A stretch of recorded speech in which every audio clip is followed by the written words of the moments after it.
Ja tu mám dnes jedného špeciálneho hostia. Veľmi sa teším, že pozvanie do rozhovoru prijala Andy Timková. Ďakujem veľmi pekne. Vy možno, Andy, si pamätáte z Markízy. Ja si ju tiež pamätám z Markízy, ale veľa z vás možno nevie, že čomu ona sa v dnešnej dobe venuje. A ja vám prezradím jedno tajomstvo. My máme veľa spoločného, ešte sme dnes aj zistili v rámci rozhovoru, ale spája nás rozhodne láska k zeleným potravinám, k zdravému životnému štýlu a takému tomu životu, kedy naozaj človek má tú moc ovplyvniť jednak svoje zdravie, jednak to, ako žije. Takže ja by som možno aj sama chcela počuť tvoj príbeh, že ako ty si sa od tej redaktorky, moderátorky dostala tam, kde si teraz, že vlastne pomáhaš ľuďom na ceste za lepším zdravím, alebo čo vlastne ešte všetko ty robíš? Keď sa toto pýtaš, Silvia, musím spomenúť môjho otca, ktorý vždy chcel mať zo mňa lekárku, lebo môj otec bol lekár. A ja som si to nevedela v tom veku, tých 18 rokov, keď v podstate ideš na tú medicínu, máš sa na to pripravovať, na tie skúšky. Ja hovorím, oci, ja nemôžem ísť na medicínu, pretože ja si neviem predstaviť, že by som mala v rukách zodpovednosť za človeka, ktorému poviem, viete čo, vy máte chrípku a 100% viem, že máte chrípku a na tú chrípku sa budete takto a takto liečiť. A môj otec sa hrozne smial vtedy a hovorí, prosím ťa, to sa naučíš, to proste sa naučíš. Ja som si to reálne v tom veku vôbec nevedela predstaviť a preto som teda išla na herectvo, lebo tam nebola matematika ad 1 a ad 2 mi to prišlo, keďže ja som nahrala asi 360 rozhlasových hier, ja som bola členka rozhlasovej dramatickej družiny, detskej a tak ďalej. Čiže mne to prišlo prirodzené to herectvo, že teda idem na ňo. No ale nakoniec život ukázal, že herectvo nie je moja voľba, že to skôr možno moja mama tak vo mne ako keby pestovala. No to je jedno. Skrátka, dnes som poradca výživy alebo v oblasti výživy, kde ani neviem, akým spôsobom celkom som sa k tomu dostala, ale pravda je tá, že pred tými 18 rokmi som ja mala v podstate dosť vyvinutú astmu, kde ako moderátorka v Markíze to teda bolo pre mňa obmedzujúce, zlé. Zasmiala som sa a zo smiechu som prirodzene prešla do kašľania, čiže to bolo neprirodzené a zlé pre moderátora. A vtedy moja kamarátka jedna ma poslala teda k nejakej pani, ktorá mi dala ako primárne nejaké tinktúry, kde už ako lekárske dieťa, už keď som s tým prišla domov, tak samozrejme, že môj otec sa tak pozeral, že dobre.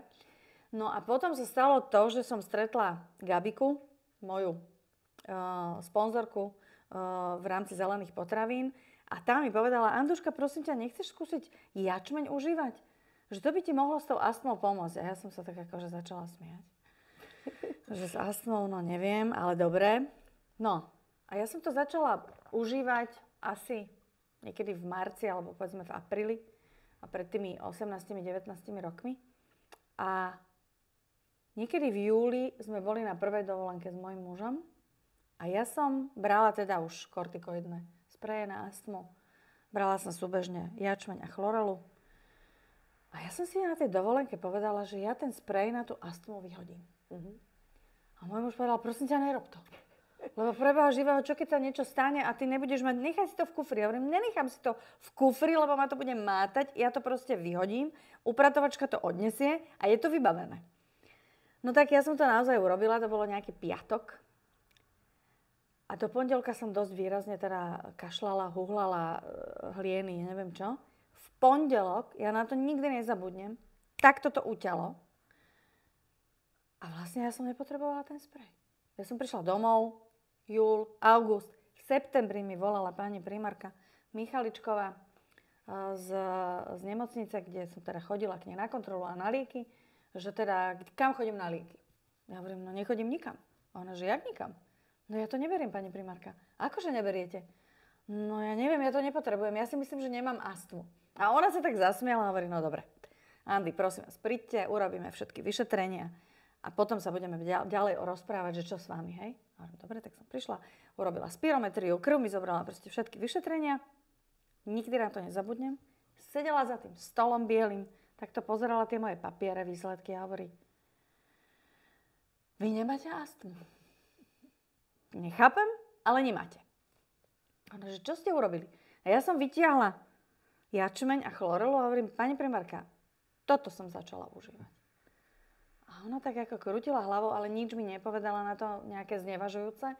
Povedala, dobre, takže keby náhodou niečo som tu, príďte, ozvite sa, napíšeme lieky. Už som sa nikdy neozvala. Takže to je taký začiatok. Potom spozornil môj manžel, ktorý teda mal dohodnutú operáciu polipov na žlčníku. A keď išiel na kontrolné vyšetrenie, to bolo tiež asi tak 3, 4, 5 mesiacov po užívaní jačmeňa a chlorely, tak prišiel a pán doktor hovorí, no dobre, pán Pavlík, tak tu si láhnete, urobíme ešte kontrolné sono a dohodneme si termín na odbery a teda na operáciu. No a jak mu s tým sonom chodil po tom bruchu, hovorí, viete čo, vy to tam nemáte. No a môj muž tiež tak spozornil a on hovorí, a čo ste robili? Hovorí, viete čo, ja som nič neurobil, ale moja žena doniesla domov takú žaburinu, jačmeň a chlorela sa to volá. A toto som začal užívať. A čo to si myslíte, že z toho? A môj muž hovorí, ja neviem z čoho, pán doktor. No ale vidíte sám, že proste nič. Čiže tak pomaličky to potom išlo. Potom som, samozrejme, ja som taký ten typ človeka, že keď mne niečo veľmi pomôže, tak okamžite s tým idem proste na bubon. Tak tomu pomohlo a potom som zistila, a môj otec teda tiež tak pozeral na tie výsledky z tej astmy, že fúha, vtedy tak akože spozornil, ale stále to ešte nechcel užívať. Ani moja mama dlho to neužívala, lebo však na čo? Ale to poznáme, že nikto doma nie je prorokom. A to je iná téma.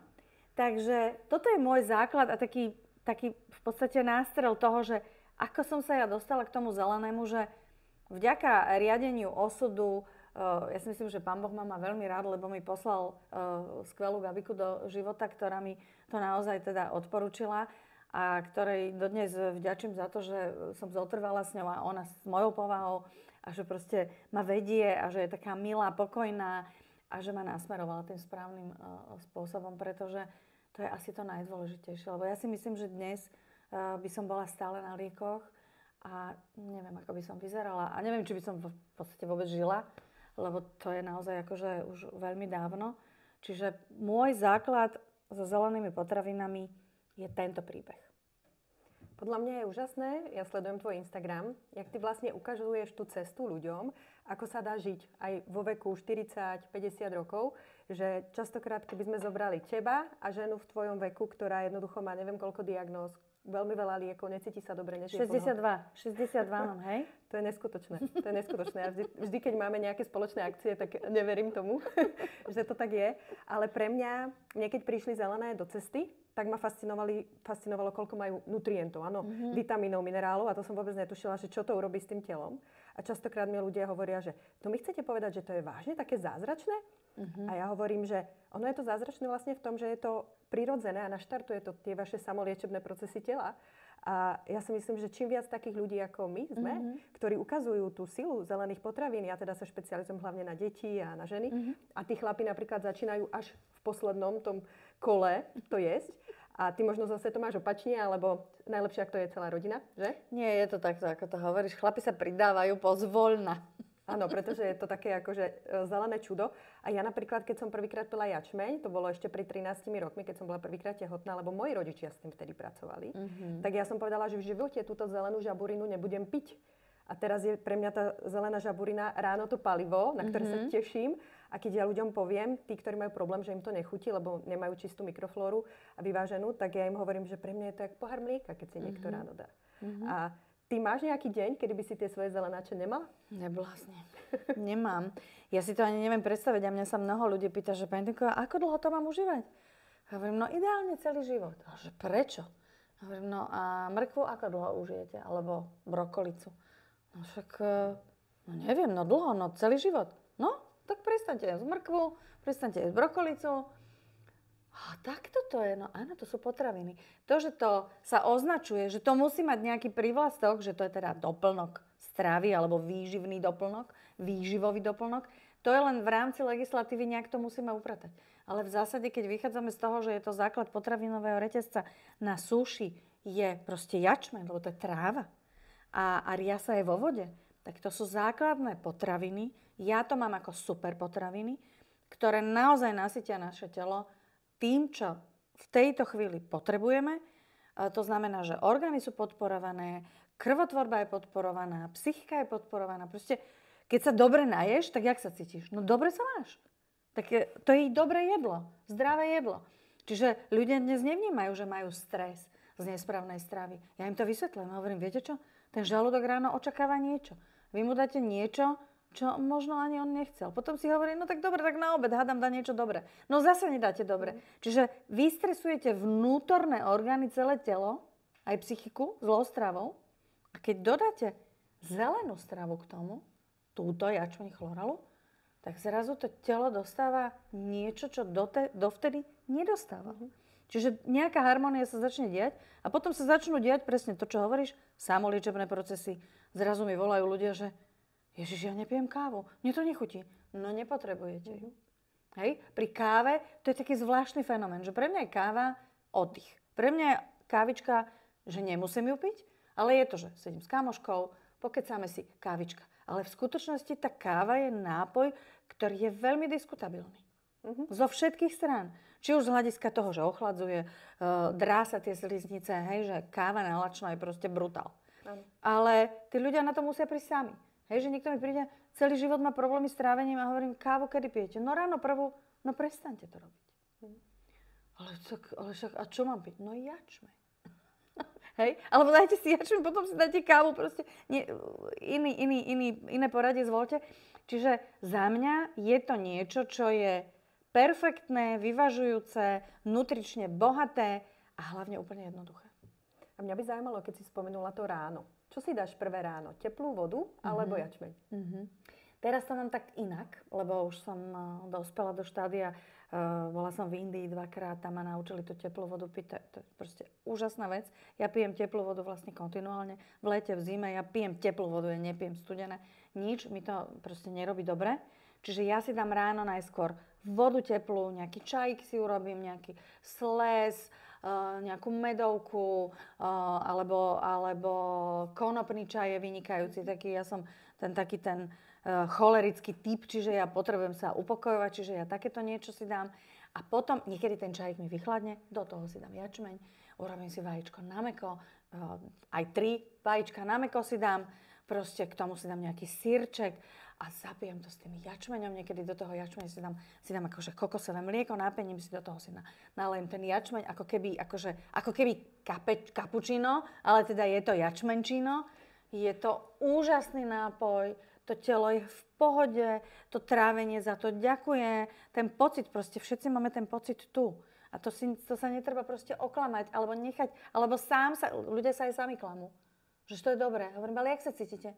No keď to je len v náznaku, že keď to nie je 100% áno, tak je to nie. Čiže ľudia trpia sebaklamom v dnešnej dobe, všetci sme uponáhlaní, tlak na nás, peniaze potrebujete zarábať a tak ďalej a tak ďalej. A tá doba, tak ako som ti dnes už hovorila, ja si myslím, že všetci by mali užívať jačmeň a chlorel. Do radu deti, dospelí, detkovia, babky, tehotné, všetci. Ja tu vidím napríklad ten fenomén podvýživy druhého typu, že máme teda hojnosť, máme veľmi veľa jedla, ale veľmi veľa spracovaného, nekvalitného, zaťažujúceho jedla. A vlastne ten nutričný stres, ktorý to telo má, tak vlastne pretavuje potom aj do tej psychiky, čomu sa napríklad venuje teda môj muž v rámci tej nutričnej psychológie. A sú také ako rôzne typy ľudí. Sú takí ľudia, ktorí jednoducho si myslia, že to, že nejedia dobre, je OK, veď telo je na to prispôsobené a zvládne ten, s prepáčením, bordel. A keď majú zdravotný problém, tak si dajú nejaký ten liek na trávenie. A presne, ak si ty teraz hovorila, že jak sa kto cíti, že v dnešnej dobe je úplne normálne, keď ja ľuďom tiež dávam otázky, že keď sa opýtam, že aké máš zdravotné ťažkosti, tak mi povedia, ja som zdravý. A potom idem do detailu a zrazu, mám histaminovú intoleranciu, mám proste problémy so štítnou žľazou, mám proste takýto problém a ja hovorím, len toto všetko proste sú už tie signály tela, že potrebujem pomoc. No a potom je druhá skupina ľudí, ktorí teda žijú fakt zdravo, fakt si dávajú záležať na tom, čo kupujú, čo je dôležité, čo učím v podstate aj ja, kvalitné potraviny, základné potraviny, dobre pripravené. Ale napríklad ja som tiež v minulosti verila tomu, že stačí nám tá strava a že vlastne na čo doplňať niečo. A je aj veľa výživárov, ktorí budú tvrdiť, že neverte tu nejakým ľuďom, ktorí vám tu budú ponúkať zelené potraviny, je to len biznis. Ale ja vo svojej praxi vidím, že jednoducho tie funkčné potraviny, alebo teda super potraviny potrebujeme. A jak to vnímaš ty? Ty si už tu povedala, že podľa teba by to mali všetci tí ľudia jesť, že prečo aj pre ľudí, ktorí jedia zdravo, tak chlorela a jačmeň sú super. No lebo otázne je, čo je dnes zdravé. Nemáme všetci tie možnosti nakupovať veci priamo od chovateľa dobytka, priamo od človeka, ktorý má sliepky, že vieš, čím sa krmia tie sliepky, že jedia tú trávičku, že si nadzobú tú žihľavu. Máš takú možnosť? Väčšina ľudí kupuje v obchodoch, v reťazcoch. Čo je v reťazcoch? To sa nemusíme proste pýtať. Veď dneska máme na internete toľko videí, toľko informácií brutálnych, že dnes je nekvalita potravín podľa mňa rozhodujúca. Keď si zoberieš len obyčajnú pšenicu, ja naozaj vnímam, že život bez pšenice je oveľa lepší. A oveľa ľahší. Pretože pšenica je modifikovaná, postrekovaná. Tieto dva faktory sa stretávajú v tom chlebe, ktorý ty máš proste na raňajky. Potom sa čuduješ, že ti je zle, že ťa nafúkuje. Skús to prestať. A keď, tak špaldu a kváskový chlebík, špaldový, 100% špaldový chlebík, skús. Ale niekedy ani to nepomáha. Niekedy je už tak to trávenie narušené a tá mikroflóra je tak zničená, že ani tú špaldu to nevie tolerovať. A ja mám žiť bez chleba? No. A zober si tie malé bábätka v kočíkoch. Čo majú v ruke? Bielý roštek. A ja tiež hovorím tým maminám, tak nemusíme ísť úplne bez pečiva, lebo prirodzene tam to pečivo patrí, ale presne, ak ty si povedala, špalda, ráž, v biokvalite, kváskové, je to úplne iné. A nie každý má možnosť tú biokvalitu si kúpiť, zabezpečiť a tak ďalej. Nie každý má možnosť ísť, povedzme tak, jak my v Bratislave, že do Rakúska môžeš ísť nakupovať. Bohužiaľ v tom Rakúsku tie potraviny majú vyššiu kvalitu, aj nižšiu cenu častokrát. Čiže to sú také veci, nie každý sa k tomu dostane. A práve pre ten stres, ktorý to telo zažíva z tej nekvalitnej stravy, by sme mali tú kvalitu dodať, lebo tá harmónia, ktorá vznikne kvôli tomu, že to telo konečne tie bunky dostanú tú výživu, tak je neskutočná. Ja stále hovorím, že aj málo zelenej stravy, myslím teda tým jačmeň chlorelu, keď sa dodá do toho vášho jedálnička, vie neskutočnú prácu spraviť. Ono je to podľa mňa veľa aj o tom, že tie potraviny, aj keď sú doma dopestované, tak tá pôda jednoducho už je podvýživená. Čiže je tam ďaleko menej tých výživných látok ako pred 40 rokmi napríklad. A druhý faktor, ktorý musíme určite zohľadniť, je to, že žijeme v dobe jedovej. Že my vieme ovplyvniť nejaké veci, ale nejaké veci tu okolo nás neovplyvníme. Niečo tečie v tom vodovode. Nemajú všetci doma nejaký prístroj, ktorý čističku vody a tak ďalej. V plastových fľašiach, čo dnes kúpite, to vôbec nikto nevie podľa mňa. Hej, ani nevieš, kedy to stojí na nejakom slnku a je to toxické z toho plastu. No proste, v podstate dneska sa môžeš zblázniť z tých informácií na Instagrame, na Facebooku, že čo všetko by si nemala. Tam potom ti vyjde, že vlastne nič. Radšej nejedz. No to je tiež samozrejme hlúposť. Čiže ten zdravý sedliacky rozum by mal vždy zvíťaziť a si povedať, dobre, tak nebudem proste darebná, uvarím si aspoň raz denne doma niečo, aby som tomu telu, tomu proste aj to varenie samotné je nejaká činnosť, kde sa venujeme niečomu, kde sme sami so sebou, kde proste môžeš porozmýšľať, tvoríš tam a tak ďalej. Dobre, chápem, mladí ľudia, manažeri, neviem čo, nemajú čas, no ale keď si neurobíš čas na seba, pre svoje potreby, a ten jačmeň chlorela je tvoja potreba. To znamená, ja to nemám čas si ráno urobiť. OK, tak už nekomentujem. Dobre, OK. Ja to mám zase tak, že keď si občas doprajem možno niečo, ja tomu hovorím, že hriešne, tak sú tu tie moje zelené superpotraviny, ktoré vybalansujú práve ten negatívny účinok. Napríklad nejakého vypražaného syra, alebo niečoho, čo aj ja si rezeň, alebo nejaká kávička s koláčikom. Však kávička s koláčikom je akože preboha, to nemôžeme cukor, ale však dajte si potom 30 chlorel, máte to vybavené. To všetci sú fascinovaní, keď ja im poviem, že ja musím mať dezert po každom jedle. Dneska sme teda nestihli, ale keď my skončíme rozhovor, idem si na dezert. A ja hovorím, že je to presne o tom, že jak sa k tomu telu správate a aby tam bola nejaká tá harmónia, pretože veľa ľudí si myslí, že ja nezvládnem zdravý životný štýl, ale vy nemusíte to mať úplne na 100%. Tam, čo spravíte do plusu a napríklad aj vďaka zeleným potravinám, tak to vám to telo vlastne sa potom odmení. Ale vieš, čo ma napadlo? Taká ako otázka na teba. Že ja si myslím, že teraz sleduje video veľmi veľa žien, ktoré sú podstatne mladšie ako ty. Asi pre nich veľkým vzorom, pretože určite by chceli sa cítiť ako ty, mať energiu, vyzerať ako ty. Tak nám povedz, že z hľadiska tej tvojej výživy, povedala si nám, jak začínaš ráno, povedz nám, jak to približne v tom dni máš, kedy napríklad prestávaš večer jesť, alebo čo si zvykneš dať na večeru, lebo ja som si myslela, že dávaš trošku inak, jak sme sa dneska bavili. Tak skús nám povedať, že jak to robíš ty, možno takú inšpiráciu. Silvia si myslela, že som vegánka. Vegánka som nikdy nebola. nejaký čas som bola vegetarián, pretože som mala pocit jednak aj z toho načítania, že Ačko, krvná skupina je prirodzený vegetarián a tak ďalej. Áno, OK. Ale v zásade, keď som prešla 2 očistami v Indii, čo bol úžasný pre mňa, úžasná škola života, tak som teda dodržiavala tú stravu vegetariánsku. Ale ja som zistila, že mi chýba mäso. Proste normálne, ja som tak bola zrazu vyčerpaná a som cítila, že proste niečo mi chýba. Som si dala to mäso a fakt ten pocit taký, že no, proste sme všežravci a ja si myslím, že veľmi je dôležité počúvať svoj 6. zmysel, počúvať to, čo potrebujete. Po prípade niekto veľmi dobre je, keď si poviete, že zajtra budem jesť na obed toto a toto.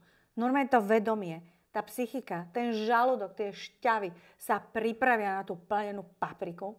A keď si dáte niečo iné, tak zrazu vám to nesadne. Zrazu vám je ťažko z toho. No lebo tuto to bolo, že plnená paprika. Hej? Čiže venovať sa tomu, čo ideme jesť, ako sa k tomu jedlu správame, či si na ňo urobíme čas. Odložte ten mobil pri tom jedle. Aspoň to urobte proste, že lebo ľudia často dnes jedia, ani si neuvedomujú, že jedia. Teraz hovoríme o vychutnávaní si života, veď nie je to úžasné, keď je to jedlo, jak my sme dnes boli na úžasnom obede, ktorý bol chutný, dobre pripravený, pokojným človekom, ktorý vyžaroval, že miluje tú svoju prácu. Čiže taký človek vám urobí jedlo ako dar a nie proste, že je to otrávené, toxické. Čiže k tomuto sa takto by bolo treba správať. Čiže ja si dnes hovorím, dobre, mám po 60-ke, už akože snažím sa si veľmi vychutnávať a užívať ten život, lebo neviem, koľko mi času vymerol ten hore ešte, ale aby som proste zažila, aby som mala tie zážitky. Neznamená, že keď mám 62 rokov, že už vlastne mi skončil život, že už vlastne to som zažila, už som si odrodila, už ani sex netreba. Treba. Čiže to všetko k tomu smerovať, aby sme sa cítili dobre vo vlastnom tele. Lebo ja keď sa cítim dobre, tak aj vy vďaka mne sa budete cítiť dobre, aj vďaka Silvii, vďaka jej radám, vďaka tomu, že je to slniečko, že proste vás vypočuje. A to je dnes podľa mňa veľmi dôležité. Čiže vrátim sa oblúkom k tej mojej strave. Mäso. Teraz mi ide mäso, prosím pekne. Hovädzie. Proste ja si to tak pečiem, 4 hodiny pečiem to mäsko, vieš, na 140 stupňov. A nič tam nedám, len to posolím. Možno nejaké gymaslo, možno nejakú slaninku, na to dám takú domácu, dobrú mangalicu, aby to tak chytilo takú tú vôňu z toho. To by ste nepovedali, čo? Počúvajte ma. A zjem iba mäso, napríklad, hej? Potom šupnem si jačmeň, dám si chlorelu, samozrejme, hej? Ale v zásade, minule sme mali výročie s manželom a sme boli v takej dobrej reštaurácii na stejky. Som sa 300 gramový steak, akože brutálne veľké mäso mi donesli. Teraz môj muž pozerá, že toto zješ. Ja, že no, tak asi áno. Celé som to zjedla, ešte bol taký proste, to bola taký vysoký roštenec, taký prerastený. Ježiš, to bola dobrota, hej? A som to zjedla, teraz kúkali na mňa tí čašníci. Výborné to bolo. Mäso je potravina, ktorá je stráviteľná, ktorá keď ju takto dáte pekne, pohryziete, nedávate tam ďalšie nejaké zemiaky, rýžu, netreba, hej? Tak akože úžasne sa, normálne to cítite, že wow, že to je teplo v tom žalúdku, že to je dobre pre mňa. Len si netreba do hlavy dať pred tým, že ja som vegetarián. Lebo to sami seba rušia ľudia. Čiže treba prijať, niekedy proste treba si sadnúť a sa dobre najesť, si povedať, dobre, kašľam na to teraz, mám na toto chuť, dám si to. A zrazu zistíte, že wow, dobrý pocit. Ako dobre. Jasné, že keď sa prepcháte nezmyslami, no tak vám je ťažko, vám je zle. Ale to už každý človek vie, že to sú nezmysly. Čiže mäsko, hej, ja si dám takto, dám si mäsko s rýžou, alebo si dám, ja neviem, veľmi mám rada z ovčieho syra encián na grille. Hej, a dám si ho teraz s takou teplou brusnicovou omačkou, vieš. Niekedy si kúpim brusnice a si to urobím doma, ale mám také aj už urobené, čo ešte moja maminka robila, tak to si dám na to. Hej, a teraz ja si dám 2 tie syry, lebo nedám si k tomu prílohu, ale niekedy si dám k tomu aj nejakú rýžu, alebo si dám k tomu zemiaky. Podľa pocitu. Zásadná vec pre mňa je dôležitá, čo som si uvedomila. Ja som kedysi veľmi veľa jedla. Veľké kopy. To nevidno na mňa, ale teraz už fakt po prechode ženy menej stačí. menšie porcie. V podstate sa tak hovorí, že takto by sme mali mať porciu do 2 dlaní. Takže zhruba takto. Nechať to trávenie, oddychnúť, že teraz si ja dám, nepôjdem s tebou na koláčik, lebo sa mi nežiada, lebo mi je dobre po tom obede. Ani mi ho netreba. Ale povedzme okolo 4. 5. keď ma chytí, tak povedzme tvároch si dám s medom a s nejakými čučorietkami napríklad. Hej? Alebo niečo také. Ale niekedy, keď mám, tak z mandlovej múky, urobím taký koláčik, ktorý je, rozmixuješ dátle s horúcou vodou, potom si do toho dáš mandle, teda mandľovú múku, nemusíš tam už nič prisládzať, pretože mandle sú prirodzene sladké. Dám tam nejaké, ja neviem, rybezle, alebo čo mám, hej, rozmrazím si a dám si to upiecť a proste takýto koláčik. Akože toto sú cesty, podľa mňa. Niekto povie, ja nemám na to čas. OK, vaša voľba. Ale čím sme starší, tým potrebujeme kvalitnejšiu výživu, ale v menšom objeme. Čiže tak sa snažím zohľadňovať to, že mám po 60-ke. Častokrát na to zabudám. Aj čo sa týka energie, čo sa týka fyzickej záťaže. Potom mi to telo riadne zráta, lebo ráno, bože, no tak čo si včera robila, hej? Ja zabudám na to, že mám 60 rokov, pretože mám energiu, vládzem, proste, ale to telo má tých 60. A ono mi to jasne dá najavo. Čiže toto treba podľa mňa počúvať, ja sa to snažím robiť, nie vždy mi to 100% vyjde, ono ma to potom tak akože sundá, potom si jeden deň poviem, dobre, nič, vypnem telefón, zoberiem si knihu, potrebujem absolútne relaxovať, čiže môžem si to dovoliť, už mám 2 kodok, mi chodí každý mesiac. Neuveriteľné. Čiže snažím sa samu seba počúvať, ale aj tak ešte viem figu borovú, aj tak sa musím ešte stále dovzdelávať, aj tak ešte stále potrebujem okolo seba treba takého človeka ako si ty, že niečo sa od teba ja naučím, pretože ty si mladá, ty príjmaš inak tie informácie, inak mi to vieš povedať. Netreba sa uzatvárať, snažím sa byť otvorená, vnímať, príjmať a dávať. Ono je to presne ukážka toho, že naučiť sa počúvať svoje telo. A to je na margo niektorých ľudí, ktorí mi povedia, že ale moje telo hovorí, že si mám dať ten rezent, ten majonézák, tú sladkosť. A ja hovorím, áno, len ty v prvom rade musíš to telo vyčistiť, vyživiť a potom ti bude správne ukazovať, že čo skutočne potrebuješ. No. Pretože ja všetkým klientom hovorím, že neexistuje jednoznačný návod na stravovanie. Každé telo je iné a ja som išla voľakedy podľa stravovania, podľa krvných skupín. A som napríklad nejedla avokádo, lebo pre nulku nie je dobré. A teraz som zistila, o čo som sa ochudobňovala. Takže tiež som za tie roky vývoja v rámci tej výživovej praxe dospela k tomu, že neexistuje jednoznačný návod. A práve keď človek nájde to, čo mne robí dobre, jak sa ja cítim, a hlavne, som dneska aj Andy hovorila, že nemá zmysel jesť niečo zdravé, čo vám nechutí, alebo taktiež niečo nezdravé s veľkou výčitkou. Pretože to vaše telo potom z toho nenačerpa nič dobré, ale len to zlé. No a ja možno na záver ešte taká otázka. My tu hovorili veľa o zelených potravinách.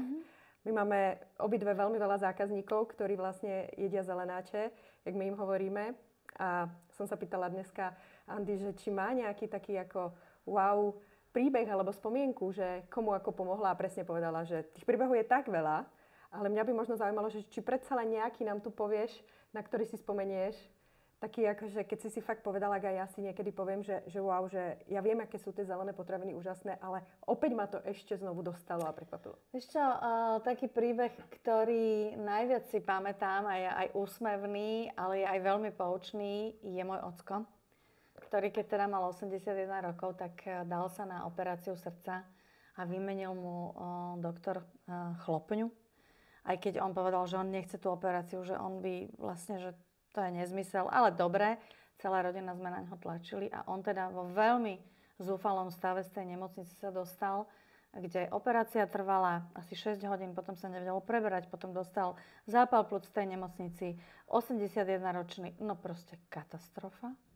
Najvyššie lekár, čiže najhorší pacient. No a keď to prežil v tej nemocnici všetko, tak sme ho doviezli domov a ja hovorím, mojej mame som donesla teda jačmeň. Moja mama samozrejme, ona to nepotrebuje, dobre mami, ale otcovi to prosím ťa teraz dávaj, aby sme ho teda dostali z toho všetkého. Tak otec ako správny doktor, samozrejme mu to veľmi nechutilo, ale teda pil to a po 3 dňoch moja mama volá. Počúvaj ma, ja mu to nebudem dávať. Mami, čo je? On chce sex! Čiže ja som sa tak začala smiať a potom už aj ona sa smiala. A ja hovorím, mami, no ale vidíš, čo to proste dokáže? Tak samozrejme, že mu to dávala ďalej a otec sa veľmi krásne vylízal z tých všetkých pooperačných problémov a proste dal sa dokopy a potom už teda nedal na to dlhodobo dopustiť. Tam potom nastali iné veci, 8-hodinová alebo 6-hodinová operácia. U človeka nad 80 rokov samozrejme, že ide na mozog a proste na demenciu a tak ďalej, lebo tam sa spúšťajú iné veci. Ale myslím si, že ten jačmeň mu aj tak v tom závere života ten život ešte skvalitnil. A potom aj moja mama teda na naliehanie jej najlepšej kamarátky, lebo odo mňa teda ona to nepotrebuje, ale keď jej najlepšia kamarátka sa pýtala, prosím ťa Zuzanko, a prečo to nepiješ? Ona je teda Češka. A moja mama hovorí, ale a prečo by som to mala piť? A ona hovorí, no Andy, mne to dala a ja mám dobrý tlak, ja nemám tabletku na to, ja nemusím užívať ani na štítnou žlázu. A moja mama, hej, no tak dobre, tak ja to začnem piť. Čiže potom aj také tie úsmevné historky s tou rodinou sa najviac viažu. Čiže ja mám tých dennodenne SMS-iek krásnych. To je tá práca, ktorá sa mi potvrdzuje, že mám ju robiť a zrejme ju robím celkom slušne, keďže tí ľudia mi píšu také úžasné správy, že spia, že nemajú nadúvanie, že kakajú každý deň, že lepšie zvládajú stres, že proste sú oddychnutejší, že viacej vládzu. To sú tie veci. A potom, keď si prečítate správu od onkologickej pacientky, ktorá má 4. štádium rakoviny prsníka, ktorá vám napíše, Andy, dnes som bola po dlhom čase, hneď po chemoterapii na káve s kamoškou. Nešla som domov vrácať, pretože mi nič nie je. A potom o ďalšie 2 týždne vám napíše, metastázy sa zmenšujú.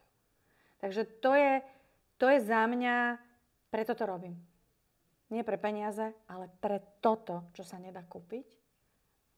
Peniaze sú samozrejme súčasťou každého z nás. Za prácu máme mať peniaze.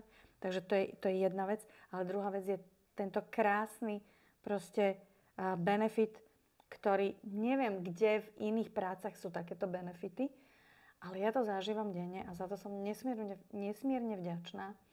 A pokiaľ budem vládať, tak to proste budem robiť. Ja súhlasím s tebou, že ten krásny pocit, keď ti príde tá SMS-ka, ja teda sa stretávam hlavne s tými detičkami, keď dieťatko sa vykaká, ktoré dlhodobo malo problém so zápchou, alebo zmizne ten exém, ktorý to dieťatko sobelo, alebo čokoľvek iné, alebo potom takéto silné príbehy tiež s rakovinou, lebo sú aj mladé maminky, ktoré po pôrode tesnia, alebo ešte počas tehotenstva. A je to úžasné, že takéto niečo máme. A ja budem vždy hovoriť, že my máme tú moc pomôcť nášmu životu, pomôcť nášmu zdraviu. A veľmi sa teším, Andy, že sme spolu v rámci jednej partie. A želám ti, aby ti toto nadšenie, táto energia, hlavne tento skvelý proste život, ktorý máš, naďalej takto fungoval. A je jedno, koľko ti tam ten hore vymeral. Ja viem, že ty máš ďaleko úplne iné plány. Urobíme ďalší rozhovor 70, dobre? Dobre, budem sa tešiť. Ďakujem, Andy, za rozhovor. Ja ďakujem. Čaute. Čaute.